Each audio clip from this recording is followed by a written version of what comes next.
Salut tout le monde, c'est le jour numéro 59. Aujourd'hui, on parle de sprint et de comment organiser les temps de repos entre les répétitions de sprint, notamment pour des athlètes de sport collectif. Je pense au rugby, je pense au foot.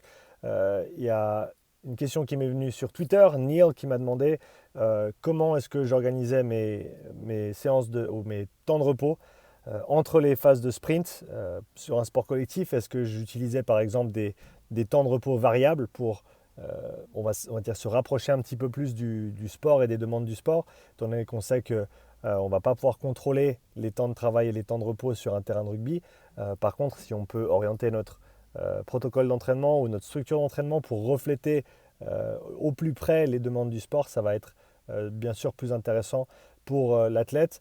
Alors, à mon avis, il faut travailler en deux phases. Il faut commencer avec une phase où on travaille avec des temps de repos qui sont largement suffisants pour avoir une récupération complète, parce que c'est important déjà d'avoir une bonne maîtrise au niveau technique, au niveau de l'exécution de son sprint, avant de pouvoir, on va dire, mettre une couche de fatigue par-dessus.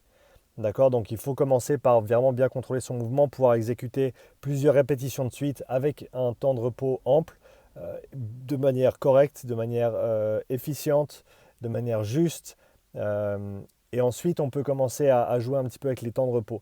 Maintenant, je pense oui, après je pense les temps de repos variables. Honnêtement, les temps de repos variables, je les laisserais presque juste pour le sport. Je ne sais pas si j'inclurais directement des temps de repos variables. Ce que je ferais par contre, c'est que je réduirais le temps de repos entre les répétitions. Au fur et à mesure, on va dire densifier le travail à ce niveau-là.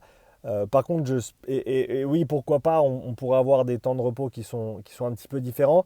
Mais je pense qu'au bout d'un moment, quand en préparation physique, on commence à faire des choses qui ressemblent beaucoup trop au sport, bien sûr, ça dépend du contexte, de l'exercice, de la personne, etc. Mais à mon sens, dans une situation comme ça, par exemple, je préférerais que ensuite j'envoie les joueurs jouer et peut-être avec un chrono en main en disant voilà, on fait du 5 contre 5 dans un petit périmètre, une minute de travail, temps de repos, ou alors on fait un jeu qui est basé sur le sprint mais avec des temps de travail, temps de repos réglés, ou pas, ça peut être un jeu un peu plus ouvert. Mais je préférerais mettre un ballon et faire en sorte que ce soit plus dans un cadre rugbystique plutôt que de juste, en gros, faire une séance de prépa physique dédiée, mais qui essaye de trop ressembler au rugby sans vraiment être du rugby. Je ne sais pas si vous voyez ce que je veux dire par là, mais voilà, je pense qu'au bout d'un moment, il ne faut pas non plus essayer de tout faire exactement comme le sport. Le sport prendra soin de ça. Bien sûr, on peut optimiser des choses, bien sûr, on peut toujours faire mieux dans la prépa. Mais voilà, au bout d'un moment, il y a cette zone grise entre la prépa et le sport. Et à mon avis, faut juste pas passer trop de temps dedans.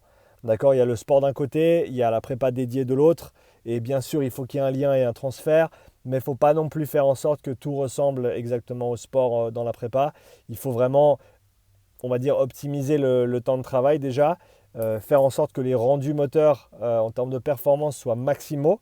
On veut maximiser ça, que ce soit au niveau de la force, au niveau de la vitesse, au niveau de l'endurance. On veut maximiser ces choses-là pour ensuite avoir, on va dire, une réserve qui est plus grande, une réserve de force, une réserve de vitesse, une réserve d'endurance, si on peut appeler ça comme ça, quand on pratique notre sport. Donc voilà, il ne faut pas trop faire d'amalgame, à mon avis, surtout au début. Je pense que plus on a d'expérience, plus on peut se permettre d'aller entre les deux parce qu'on comprend bien les effets, les résultats, les adaptations, les besoins. Mais au début, à mon sens, c'est plus simple de commencer avec quelque chose d'un petit peu plus séparé, segmenté, on va dire, et gentiment se diriger vers quelque chose d'un petit peu plus intégré en termes de la liaison entre la prépa physique dédiée, dans ce cas-là le sprint, et ensuite le rugby. Donc voilà pour la réponse à cette question. Euh, Varier les temps de repos, on peut, mais est-ce que c'est la meilleure façon d'utiliser notre temps? À mon avis, pas. Donc prioriser le travail de haute intensité, de qualité, avec un repos complet, des rendus moteurs, puissance, etc. maximaux. Et ensuite, essayer de trouver un entre-deux, mais qui va plutôt se diriger vers le sport en lui-même ou une variation ou un jeu basé sur le sport en lui-même. Un jeu avec des contraintes. On a parlé de ce sujet-là avec Julien Pinot hier, c'était très intéressant. Des contraintes qu'on impose aux joueurs par rapport à la taille du terrain, par rapport au temps de jeu, par rapport aux règles, par rapport au nombre de joueurs. Toutes ces choses-là vont faire qu'on arrive à construire des jeux qui sont, on va dire, qui sont aptes à préparer ou qui sont appropriés pour préparer les joueurs, pour les demandes du sport. Donc voilà, à mon avis, il faut jouer sur ces deux plans-là. Donc comme je viens de le dire hier, gros enregistrement avec Julien Pinault, près de 2 heures de podcast. Ce sera disponible le 25 janvier. Donc gardez les... comment on dit ça déjà en français?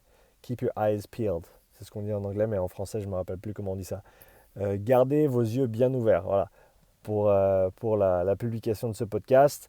Et c'est possible pour ceux qui regardent ça ce matin, donc il est mardi matin, pour ceux qui regardent ça ce matin, c'est possible que je fasse un petit live cet après-midi à 2 heures, heure suisse.